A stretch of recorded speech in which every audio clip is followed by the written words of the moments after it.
ரொம்ப நன்றி சார். அம்மா நன்றி எனக்கு எதுக்கு சொல்றீங்க? ஜீவா தம்பிக்கு சொல்லுங்க. இந்த பாருமா, பணத்தை ஒரு மனுஷன் எப்ப வேணா சம்பாதிச்சுக்கலாம். ஆனா வாழ்க்கையில ஒரு நல்ல மனுஷன் நம்ம கிடைக்கிறதுக்கு ரொம்ப கஷ்டப்படணும். ஆனா உனக்கு ஜீவான்னு ஒருத்தர் கிடைச்சிருக்காரு. இவர் உனக்கு துணையா இருக்கிற வரைக்கும் உனக்கு ஒரு குறையும் வராதுமா. ரொம்ப தேங்க்ஸ் சார். என் கனவுக்கு நீங்க திரும்ப உசுரை கொடுத்துட்டீங்க. ஜென்மத்துக்கும் நான் இதை மறக்க மாட்டேன் சார். மயிலு, அதெல்லாம் இருக்கட்டும் மயிலு. நீ முதல்ல பணத்தை எடுத்துக்கிட்டு வீட்டுக்கு போ. வீட்டுல எல்லாரும் காத்துட்டு இருப்பாங்கல்ல. ஆமா மயிலு, இங்க சின்ன ஒரு ஃபார்மாலிட்டிஸ் இருக்கு, அதுதான் ரெடி பண்ணிட்டு இருக்காங்க. அதுல ஒரு கையெழுத்த போட்டு பணத்தை எடுத்துட்டு நீங்க கிளம்புமா. சரிங்க சார், வரேன் சார். ஸ்டேஷன்ல இருந்து போறப்போ வரேன்னு சொல்லக்கூடாது, கிளம்புறேன்னு சொல்லுங்க. சரிங்க சார், கிளம்புறேன். சரி.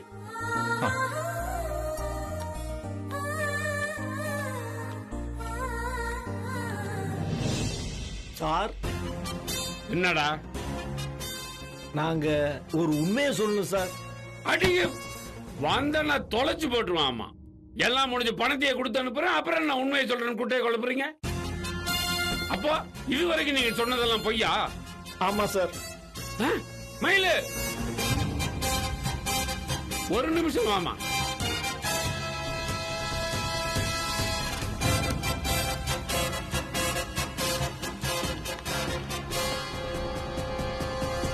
பாருமா, இந்த கேப் மாறிங்க திடீர்னு குட்டையை குழப்புறானுங்க. டேய், என்னடா உங்க பிரச்சனை? எல்லாத்தையும் இது வரைக்கும் கரெக்டா சொல்லிட்டு அப்புறம் மாத்தி மாத்தி சொல்றீங்க. மரியாதையா உண்மையை சொல்லிடல. சார், நாங்க இப்ப சொல்றதுதான் சார் நிஜம். நாங்க திருடவே இல்லை சார். இந்த பொண்ணு வீட்டுக்கு நாங்க போகவே இல்லை சார். இந்த பணத்தை நாங்க எடுக்கவே இல்லை சார்.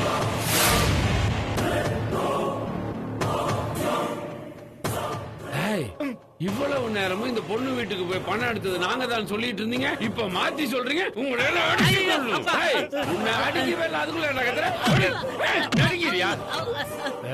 மரியாதையா உண்மையை சொல்லிருங்க. நீங்க எடுக்கலாம், இந்த பணம் எப்ப வந்தது சொல்லுங்க.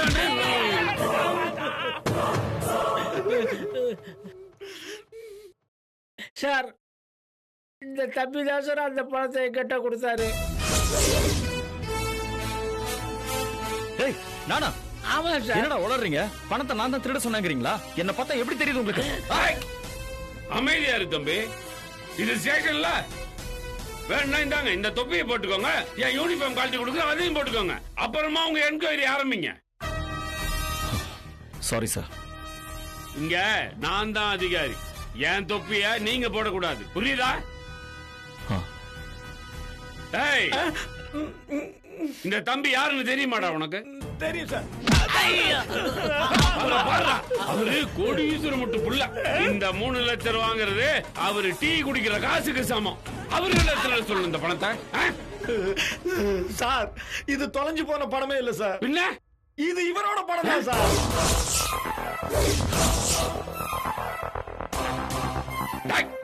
கட்டி வச்சு தோலை உரிச்சிருவேன்.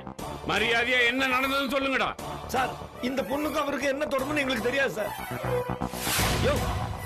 இந்த பொண்ணு படிக்க வச்சிருந்த பணம் காணாம போயிருச்சான். இவரு நேரா கொடுத்தா அந்த பொண்ணு வாங்கிக்காதான். அதனால இவர் இப்படி ஒரு நாடகத்தை போட்டாரு சார்.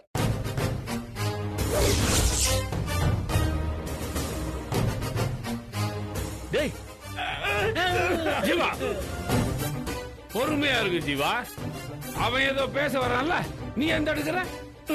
இல்ல சார், இவனுக்கு சொல்றது எதுவுமே உண்மையா கிடையாது. தம்பி, முதல்ல அவனுங்களை பேச விடுவோம். அவனுங்க சொல்றது உண்மையா இல்லையான்னு அப்புறமா முடிவு பண்ணுவான்.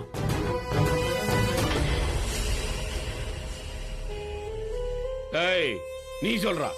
ஜீவா என்ன நாடகம் போட சொன்னாரு?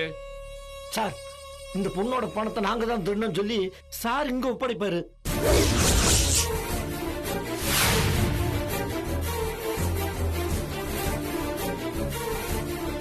சார், இவருடைய பணத்தை நாங்க திருடுனதா சொல்லி அந்த பணத்தை உங்கள்கிட்ட கொண்டாந்து ஒப்படைப்போம் சார். நீங்க அந்த பணத்தை அந்த பொண்ணுகிட்ட சேர்த்துடுவீங்க.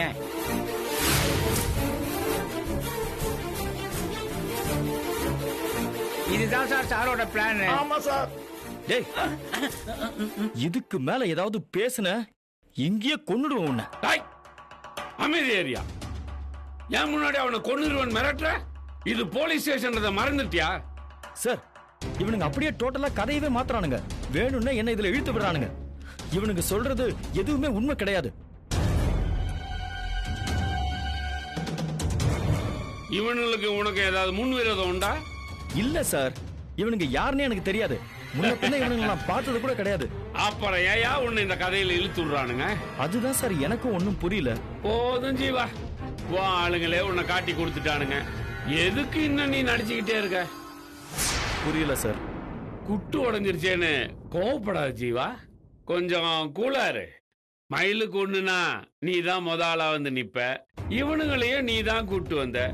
நடந்தது எல்லாத்தையும் கூட்டி கழிச்சு பார்த்தா இவனுங்க சொல்றதும் கரெக்டா தான் இருக்குது. ஜீவா, இதுல நீ ஒன்னும் தப்பு செய்யலையே. மயில நல்லா படிக்க வைக்கணுங்கிறதுக்காக இப்படி ஒரு கேம் ஆடி இருக்கிற. அது நல்ல விஷயம் தானே. இதுல உண்மையை ஒத்துக்க உனக்கு என்ன பிரச்சனை? இப்போ நீ நல்லது செய்யறேன்னு மயிலுக்கு தெரியணும்ல. சார், மயிலுக்கு ஏதாவது செய்யணும்னா நான் நேரடியாவே செய்வேன். இந்த மாதிரி குறுக்கு வழியில எல்லாம் வரமாட்டேன். மயிலு, இவங்க சொல்றது எதையுமே நம்பாத. இவங்க இதுக்கு முன்னாடி சொன்னது வேற, இப்ப சொல்லிட்டு இருக்கிறது வேற.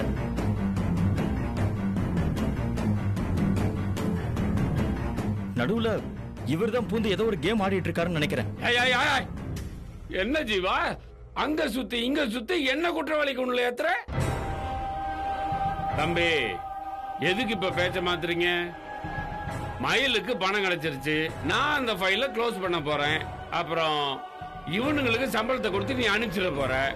எல்லாமே ஒரு லாபத்தோட முடிஞ்சு போயிடுது இல்ல? சார், நீங்க சொல்ற பொய்ய நான் ஏன் சார் ஏத்துக்கணும்? ஏம்பா, இதையெல்லாம் நானா சொல்றேன்?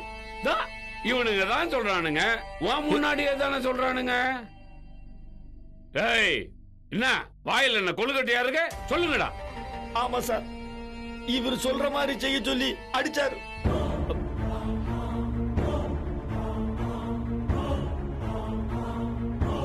சார், அடிக்கலாம் நாங்க பயப்பட மாட்டோம் சார். பணம் கொஞ்சம் கூட தரேன்னு சொன்னாரு, அதான் சார் நாங்க ஒத்துக்கிட்டோம். மயிலு, இவங்க எல்லாருமே சேர்ந்து பொய் சொல்லிட்டு இருக்காங்க. அத நான் இப்ப நிரூபிக்கிறேன். ஆமா, நீ என்னென்ன நோட்டு கொண்டு வந்தேன்னு உனக்கு ஞாபகம் இருக்குல்ல? சொல்லுமா, சார் கேக்குறாருல, சொல்லு. ஒன்னு 2000 ரூபாய் கட்டு, 2 500 ரூபாய் கட்டு சார். இந்த பேக்ல நீ சொல்ற அதே 3 கட்டு இருந்தா இது உன்னோட பணம் தானே? ஆமா சார். என்ன இது, என்னமோ பாண்டிய சபையில கண்ணகி செலம் முடிச்ச கதை மாதிரி ஆயிப்போச்சு. பணத்தை எடுத்து டேபிள் மேல வை. நீ சொன்ன மாதிரி அந்த பைக்குள்ள அதே பணம் கட்டு இருந்தா அது உன் பணம். அப்படி இல்லைன்னா அது சாரு உனக்கா கொடுத்த பணம். சரியா? எடுத்து டேபிள்ல கொட்டு.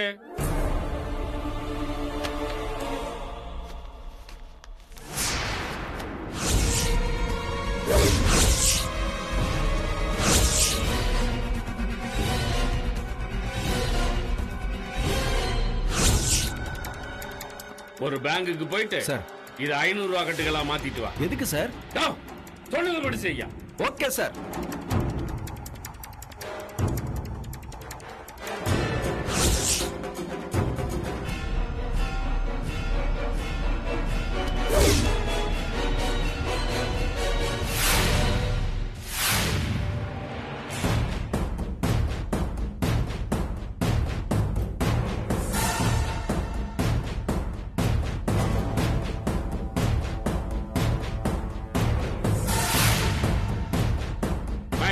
எனக்கு ஒரு சந்தேகம்.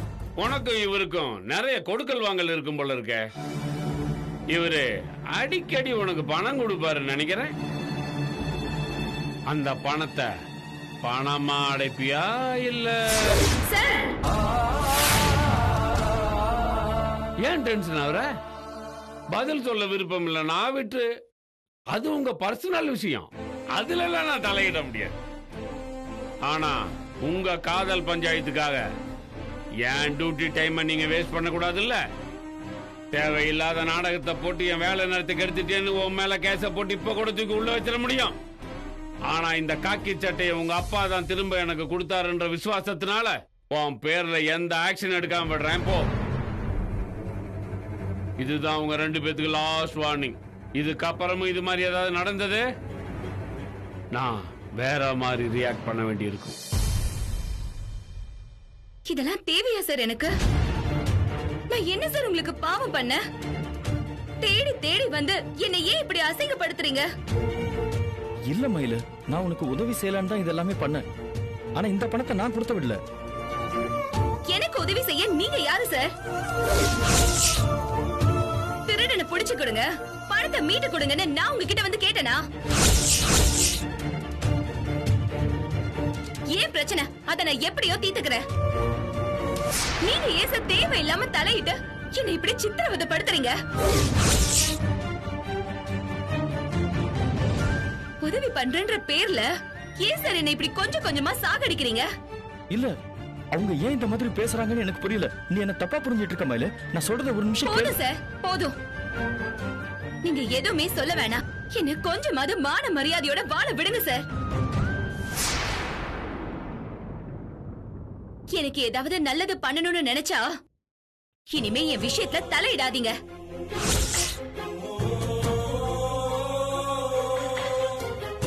சார், இப்படிதான் நீங்க என்ன கொஞ்சம் கொஞ்சமா சித்திரவதை பண்ணுவீங்கன்னா என் குடும்பத்தோட இந்த ஊரை விட்டு போறதை தவிர எனக்கு வேற வழி தெரியல சார். மயிலு, மயிலு, நான் சொல்றத ஒரு நிமிஷம் கேளு மயிலு. மயிலு,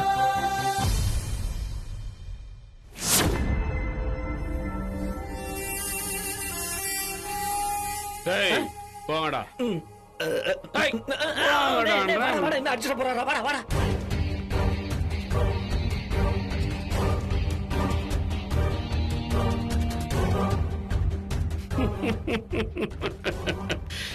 குருமூர்த்தி,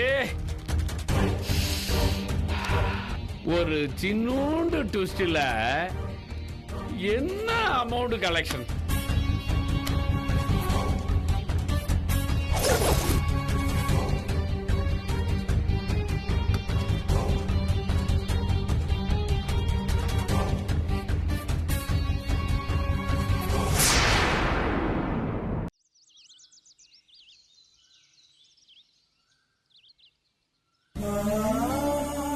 அம்மா, உழைச்ச பணம் கண்டிப்பா கிடைச்சிடும்னு நம்பணும்மா.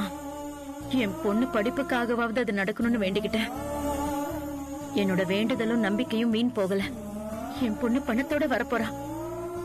என் நம்பிக்கையை காப்பாத்தினதுக்கு ரொம்ப நன்றிமா. என்னம்மா சாமி கிட்ட நன்றி சொல்லிக்கிட்டு இருக்கியா?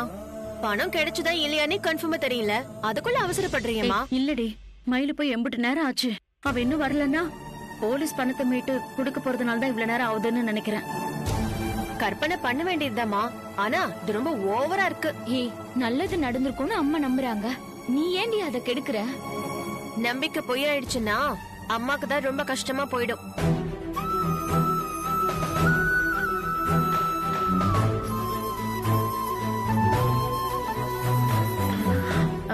மயிலு வந்துட்டா. என்ன மயிலு, வந்துட்டியா? என்னடா இவ்வளவு நேரம் காணோன்னு நினைச்சிட்டே இருந்தேன். ஸ்டேஷன்ல என்ன சொன்னாங்க? பணம் கிடைச்சிருச்சுல்ல?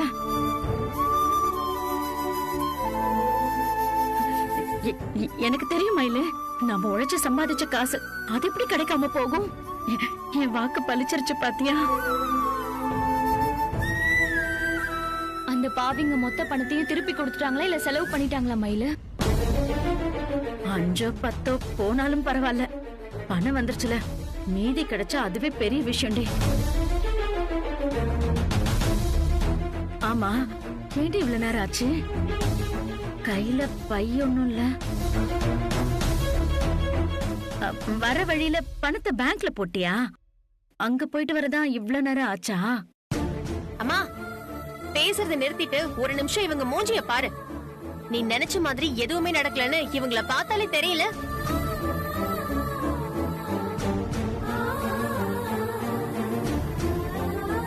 மயிலு, இவ சொல்றது உண்மையா? நம்ம பணம் என்ன மன்னிச்சிடுமா?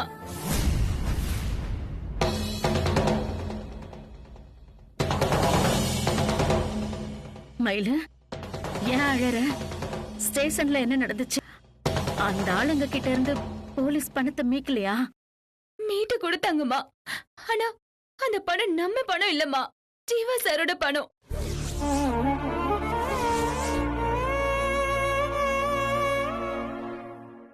எனக்கு ஒண்ணுமே புரியலடி, ஒரே குழப்பமா இருக்கு. தெளிவா சொல்ல.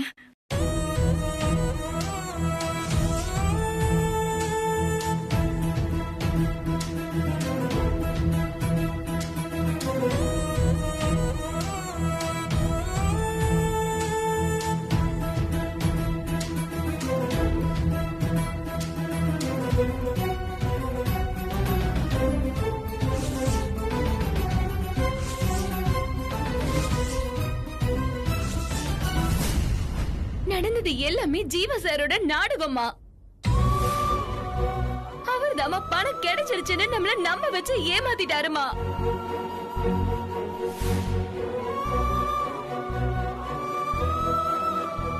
அப்படி சொல்லாத மயிலு. சார் போன வழி வேணா தப்பா இருக்கலாம், ஆனா உங்க கஷ்டத்தை புரிஞ்சுகிட்டு எப்படியாவது உதவணும்னு நினைச்சிருக்காரு. அவர் உதவியும் வேணாம், உறவும் வேணான்னு நாம தான் தீர்க்கமா சொல்லிட்டோமேடி. அதுக்கப்புறமா ஏன் அந்த தம்பி நம்ம விஷயத்துல தலையிடணும்? ஏன் இப்படி தேவையில்லாத வேலை எல்லாம் செஞ்சு நம்மள கஷ்டப்படுத்தணும்?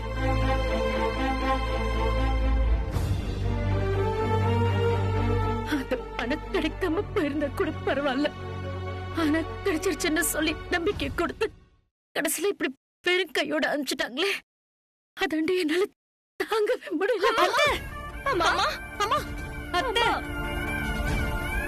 அம்மா, அத்தை, இந்த விஷயத்துல சார் மேல எந்த தப்பும் இருக்கிற மாதிரி எனக்கு தோணல. அந்த இன்ஸ்பெக்டர் தான் ஏதோ குழப்படி பண்ணிருக்காருன்னு நினைக்கிறேன். ஏமாத்தினது அந்த இன்ஸ்பெக்டரும் தம்பியும், கைவிட்டு போனது நம்ம பணம் தானே.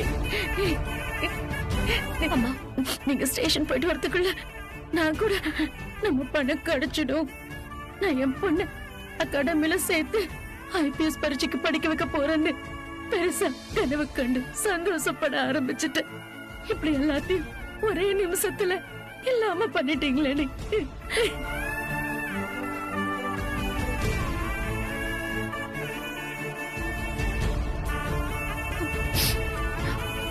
அம்மா அழாதம்மா. இவ்வளவு நாளா நீ எனக்கு சொன்ன வார்த்தைய நான் உனக்கு சொல்றேம்மா. அந்த பணம் கிடைக்கலனாலும் பரவாயில்லம்மா, இதோட நம்ம வாழ்க்கை முடிஞ்சிடாது. எப்படி? வாழ்க்கையோட ஆரம்பமே இதானே. நம்ம பணம் கிடைச்சாதானே நீ அந்த அகாடமில சேர முடியும், அங்க நீ படிச்சாதானே நினைச்சதை சாதிக்க முடியும். அப்படியெல்லாம் எந்த கட்டாயமும் இல்லம்மா. IPS IAS பாஸ் ஆன எல்லாருமே கோச்சிங் சென்டர்ல படிச்சு வந்தவங்க இல்லம்மா. நிறைய பேர் தனியா கஷ்டப்பட்டு படிச்சு கூட இந்த எக்ஸாம்ல பாஸ் ஆயிருக்காங்க. அதே மாதிரியே நானும் என் முயற்சியில படிச்சு ஜெயிச்சு காட்டுறேம்மா.